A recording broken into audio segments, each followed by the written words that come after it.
Don't obsess about the failures, instead, investigate and clone the successes. To change behavior, you have got to direct the rider, motivate the elephant, and shape the path. That's the core of the book as well.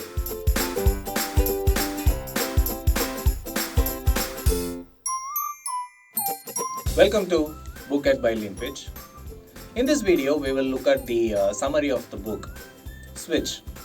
How to change things when change is hip and Dan Heath. The book is New York Times #1 bestseller. About the authors. Chip and Dan Heath are brothers and usually co-author their books. They have co-authored 4 books and they are all bestsellers.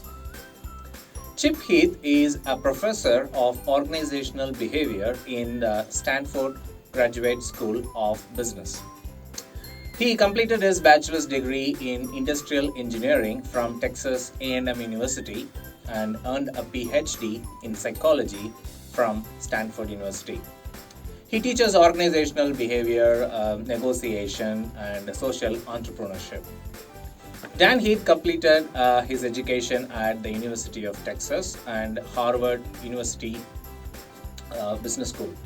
He is a senior fellow at Duke University's Case Center, which supports entrepreneurs fighting for social good.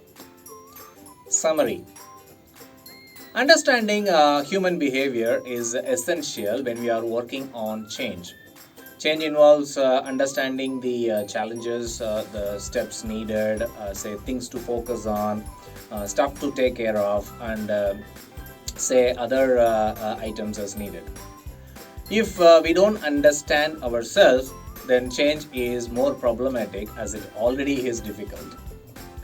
The brain has 2 systems, what we usually call the heart and mind. One is the rational mind and the other one is the emotional side of it. While we know we need to wake up early and work out, we snooze the alarm clock and sleep back.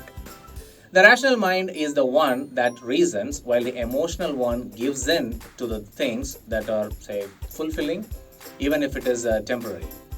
This is why we are addicted to items that are basically rewarding in nature. In this book, the Heath brothers compare the emotional side to an elephant and the, rational one to its rider. The elephant can go on, chosen path only when the rider and the elephant agree. The rider may look like the one in charge, but the small rider loses when the elephant disagrees. This book has 11 chapters and cover to cover the book is 305 pages. The first chapter discusses more on the change with some great examples and case studies. The following 3 chapters focus on, directing the rider, and the other 3 talks about motivating the elephant. The last 3 chapters provide more insights into shaping the path. The book has excellent case studies and practical examples that help someone with the change that they are hoping to aspiring for. The change mentioned in the book is not only for the individuals, but it can also be applied to other individuals around us. For those working on, organizational change, this book is an excellent guide to you. Some quotes I personally liked from this book. Change is hard because people wear themselves out, and that's second surprise about change.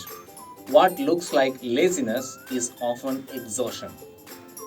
The status quo feels comfortable and steady because much of the choice has been squeezed out. You have your routines, your ways of doing things. When you are at the beginning, doesn't obsess about the middle. So don't, because the middle is going to be different once you get there. One way to motivate action then is to make people feel as though they are already closer to the finish line than they might have even thought. Rather than focusing solely on what's new and different about the change to come, make an effort to remind people what's already been compared. Don't obsess about the failures, instead investigate and clone the successes. To change behavior, you have got to direct the rider, motivate the elephant, and shape the path. That's the core of the book as well. Thank you. See you on the next book summary. In case if you want to get notified about new videos, subscribe.